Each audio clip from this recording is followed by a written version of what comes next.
Welcome to the Lion's Share podcast, where we break down today's most impactful research and bring fresh insights from the academic frontier straight to you. You know, there's this one statistic. It's from the world of venture creation. And it absolutely haunts me. It keeps founders up at night.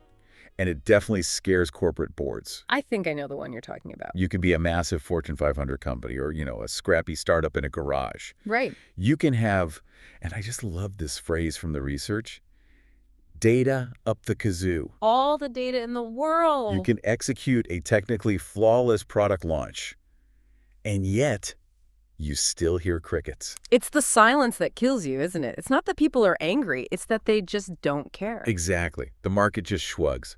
And that is the mystery we're really tackling today. Why do smart people with good data build things that nobody wants? Right. So we're taking a rigorous kind of walking and thinking aloud approach to this problem, diving deep into the architecture of fit. We're pulling apart value proposition design from Osterwalder and his team. And layering it with the legendary jobs to be done theory from Clay Christensen. And to keep us honest, because theory is great, but execution is everything, we're bringing in insights from Bill Aulet's disciplined entrepreneurship. The math of it. How do you actually prove these ideas without going broke? Yeah. So the mission for this deep dive is, I think, pretty clear. We want to bridge that gap between having a cool idea and actually building a scalable business. And it really is for anyone, whether you're a founder, a corporate entrepreneur, or, a strategy scholar just trying to figure out the mechanics of customer psychology. And it all starts with this fundamental tension. A war, almost. A war between two different ways of seeing the world. Which are? Between demographic profiling, so who the customer is on paper, and contextual value, what the customer is actually trying to do in the real world. Okay, so let's visualize the map before we get into the territory. We're talking about the value proposition canvas. It's framework. Exactly. For everyone listening, I want you to just picture a piece of paper. On the right side, you've got a circle. That's your customer profile. And on the left side, a square. Your value map, the thing you're building. And the entire goal of innovation, the holy grail, is to get those two shapes to click together perfectly. That click, that's what we call fit. But here's the trap. Most people start with the square. They fall in love with their own product. Oh, always. They obsess over features. They say, look at this amazing tech we built. It's the field of dreams fallacy, right? If we build it, they will come. And Theodore Levitt, the Harvard marketing professor, just smashed that idea decades ago. Yeah. He said people don't buy products, they buy the expectation of benefits. So let's ignore the square for a minute and just look at the circle, the customer. Okay.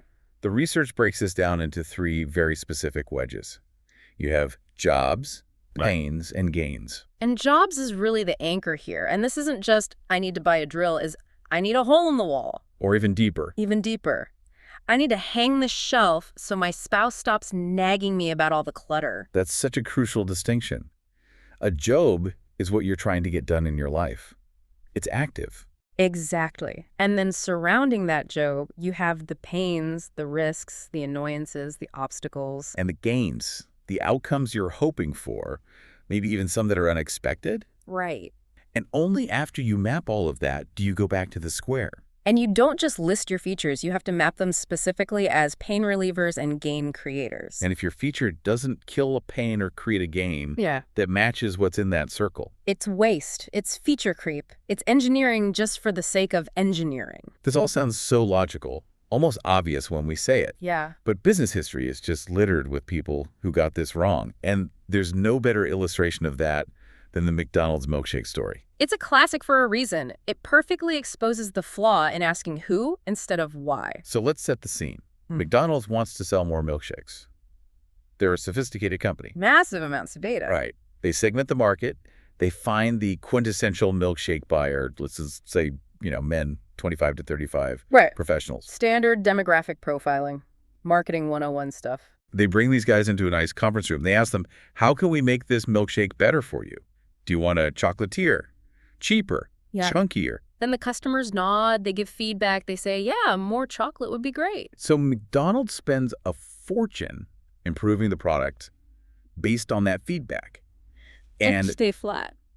Zero impact. Why?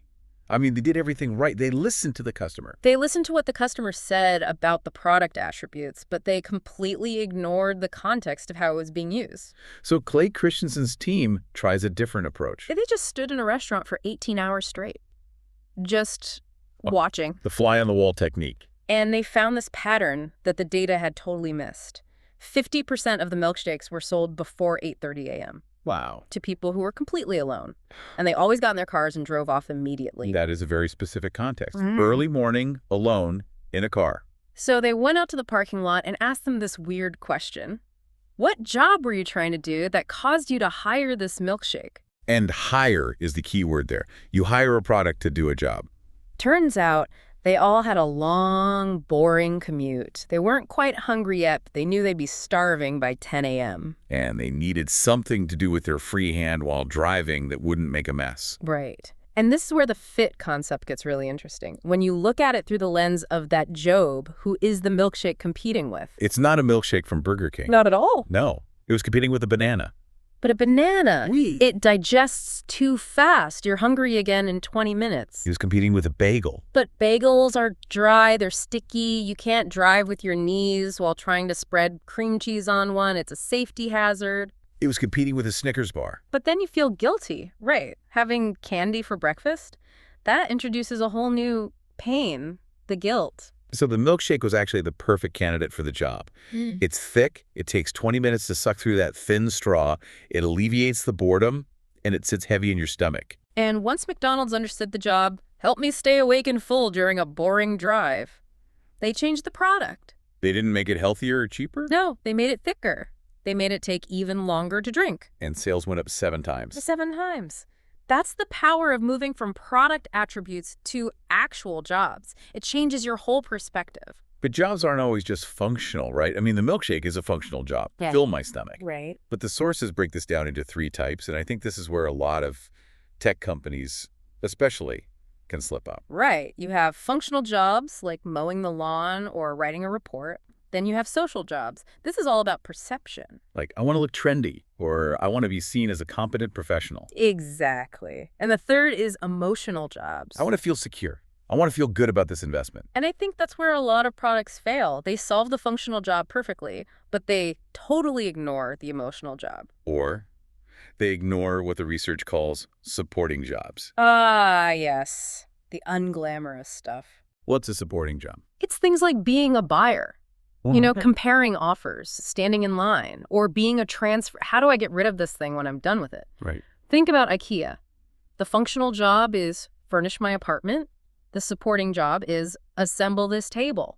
For some people, the pain of the assembly outweighs the gain of the low price. Okay, this brings us to a huge practical challenge for anyone listening. You have a theory. You think you know the job, but you can't just spend $1 million building something to see if you're right. That's just gambling. That's not strategy.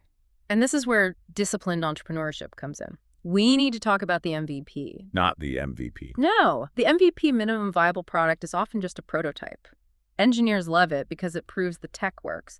But the MVBP is the minimum viable business product. What's the difference? The MVBP has to prove the business model. Specifically, it has to prove willingness to pay. It's not enough that people say they like it. They have to open their wallets. Or give up something of value, yeah.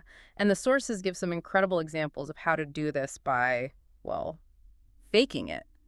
Let's talk about Card Munch. Oh, this is a great one. So the problem.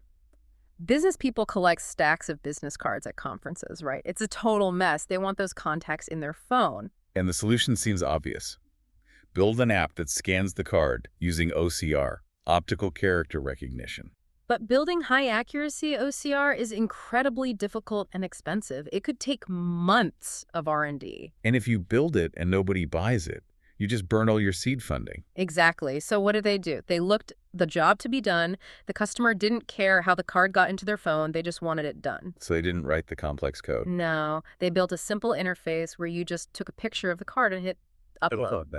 That image went to Amazon's Mechanical Turk. A real human being somewhere in the world looked at the picture and manually typed the info into a database. That's brilliant. So the user thinks it's some magic AI, but it's really just a guy named Steve typing fast. Exactly. But for the founders, it validated the business. People paid for the service. The value proposition, scan my card, get a contact, was validated before they ever wrote the complex code. Fake it behind the scenes before you make it. Yeah. There was another one, Style Up. Kendall Herbst. Right, the former fashion editor. Her hypothesis was that women want daily fashion advice based on their local weather. It's raining, wear these boots, that kind of thing. Exactly.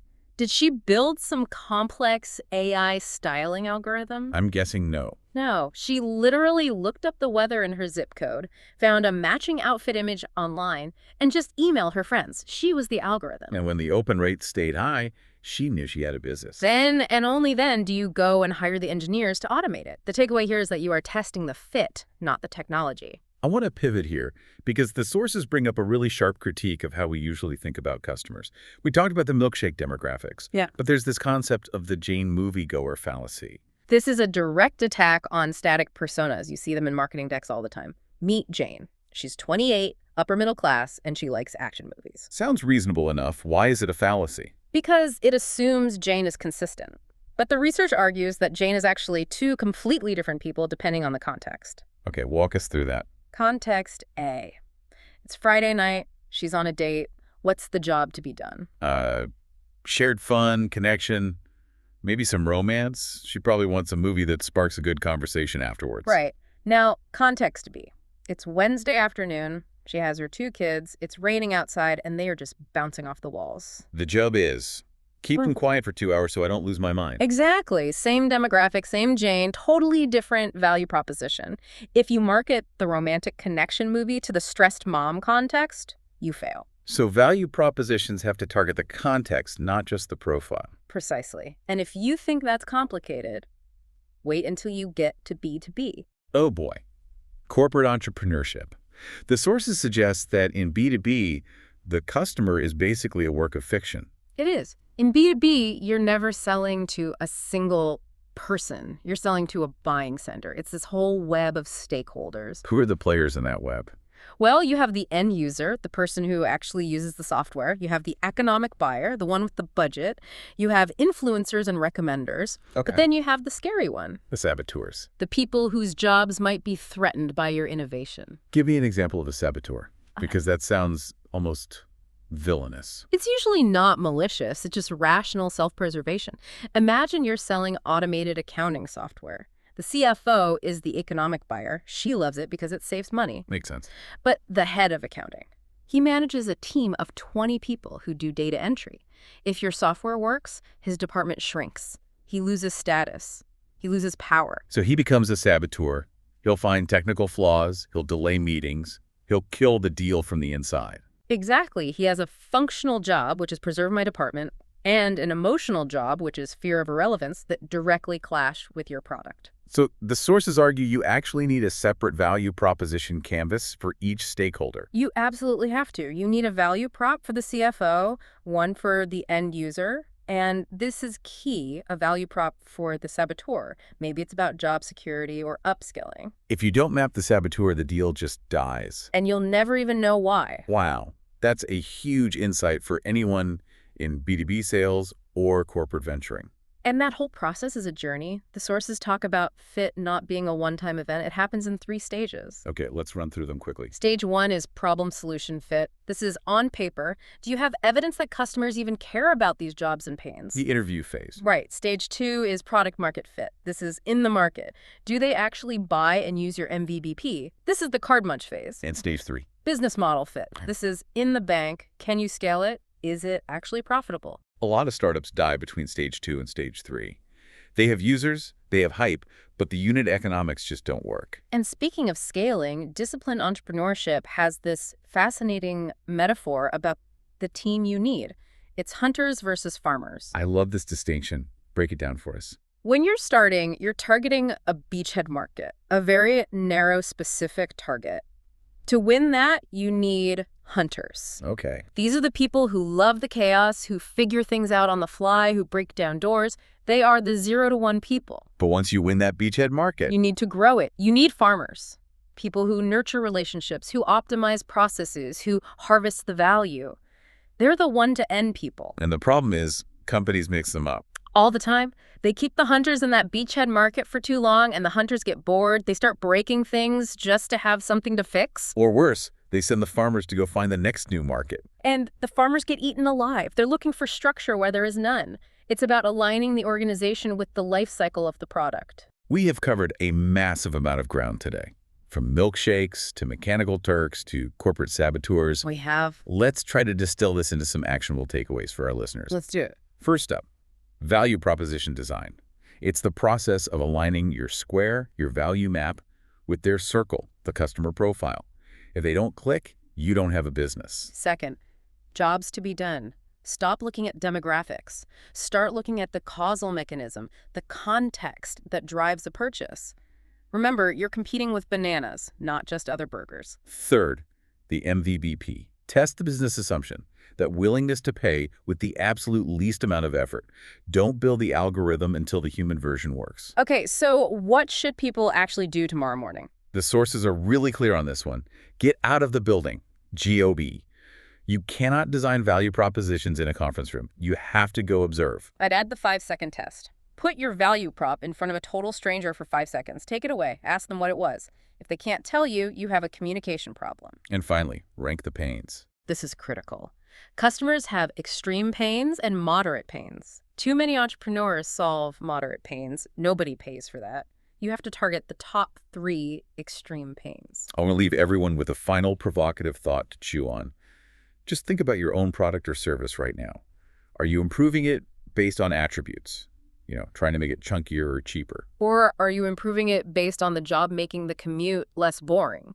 Because as we saw with McDonald's, the difference between those two approaches could be a 7x revenue multiplier. Huge stakes. So before we sign off, we've prepared a few guiding questions. And these are designed to be a bit tough. We want you to discuss them with your team or just ponder them on your next commute. Number 1. How does the jobs to be done theory challenge the validity of your current customer personas? Are you marketing to Jane the demographic or to date night the context? Number 2, in your specific venture, who are the saboteurs in the buying center? And do you have a value proposition specifically designed to neutralize their fear, or are you just ignoring them? 3, are you currently stuck in problem-solution fit, just paper ideas, while fooling yourself that you have product-market fit? Number 4, how can you apply the card munch approach, faking the back end, to your current innovation? Could you be the algorithm for a week to test willingness to pay?